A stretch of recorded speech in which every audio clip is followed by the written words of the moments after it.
बिस्मिल्लाहिर्रहमानिर्रहीम अस्सलाम वालेकुम। Welcome to my YouTube channel. तो आज हम बनाएंगे चिकन पुलाव, जो कि बहुत ही मज़ेदार रेसिपी है और तकरीबन हर शख्स की पसंद होती है। तो चले हम यहाँ पे बनाना स्टार्ट करते हैं। तो यहाँ पर हम कढ़ाई में ऑयल लेंगे और हम इसमें डाल देंगे प्याज। तो मैंने एक मीडियम साइज़ का प्याज लिया था, जिसको मैंने काट लिया था। तो अब हम इसको हल्का सा फ्राई करेंगे और इसको फ्राई करने में हमें लगेंगे 3 से 4 मिनट। तो यहाँ पर हमारा प्याज फ्राई हो चुका है। तो अब हम इसमें खड़े मसाले ऐड करेंगे। 1 बड़ी इलायची, 2 दालचीनी, 3 अदद लौंग, 2 तेज़पात, 2 छोटी इलायची। तो चिकन में ये चीज़ें ज़रूरी होती हैं। तो अब यहाँ पर मैं इसमें 1 टेबलस्पून अदरक लहसुन का पेस्ट डालूँगी और अब हम इसको अच्छे से फ्राई करेंगे। तो अब मैं इसमें चिकन ऐड करूँगी।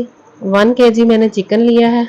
अब हम इसको इसमें अच्छे से भूनेंगे भी और पकाएंगे भी। तो यहाँ पर हमने 5 मिनट तक चिकन को अच्छे से फ्राई किया है। तो अब हम इसमें डाल देंगे 1 अदद टमाटर। कुछ लोग पुलाव में टमाटर ऐड नहीं करते। यकीन करिए, टमाटर से पुलाव का फ्लेवर बहुत ही अच्छा हो जाता है। तो अब मैं इसमें 1 टेबलस्पून नमक ऐड करूँगी, हाफ़ टेबलस्पून सुरख मिर्च और हाफ़ चम्मच इसमें डालेंगे ज़ीरा पाउडर। और इसके फ्लेवर को बढ़ाने के लिए इसमें डालेंगे हाफ़ चम्मच काली मिर्च। और अब हम इन मसालों को चिकन के साथ अच्छी तरह मिक्स करेंगे। तो अब हम थोड़ा सा इसमें पानी ऐड करेंगे। तो अब हमने इसकी अच्छे से बुनाई करनी है, जो कि बहुत ही ज़रूरी है। तो अब यहाँ पर मैं इसमें थोड़ा सा पानी ऐड करूँगी ताकि हमारा चिकन अच्छे से गल जाए। तो यहाँ पर हमारा चिकन गल चुका है।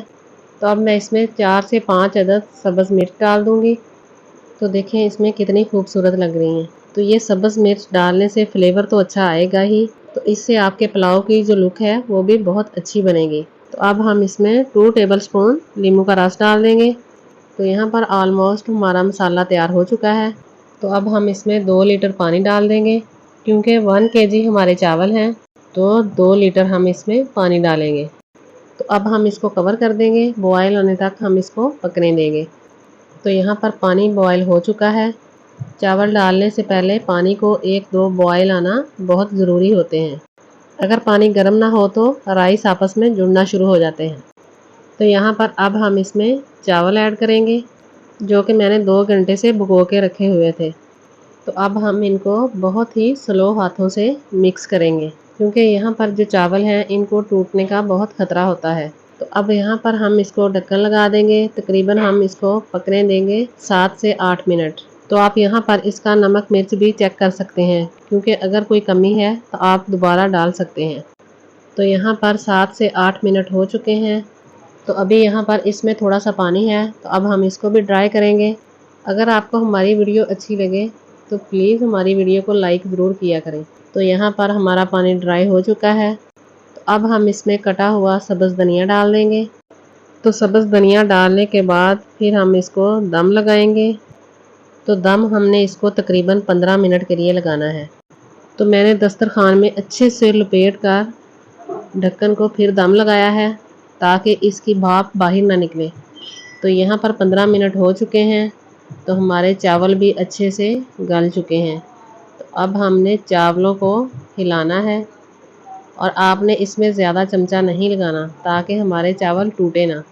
तो आप भी इस रेसिपी को ज़रूर ट्राई कीजिएगा। तो ये देखिए, चावलों का एक एक दाना खिला हुआ है और कलर भी बिल्कुल परफेक्ट है। तो अब हम इसको डिश आउट करके आपको इसकी फाइनल लुक दिखाते हैं। तो ये देखिए, देखने में कितने खूबसूरत लग रहे हैं, तो खाने में भी बहुत ही मज़े के बने हैं। तो अगर आपने अभी तक हमारे चैनल को सब्सक्राइब नहीं किया तो प्लीज़ हमारे चैनल को ज़रूर सब्सक्राइब कीजिएगा।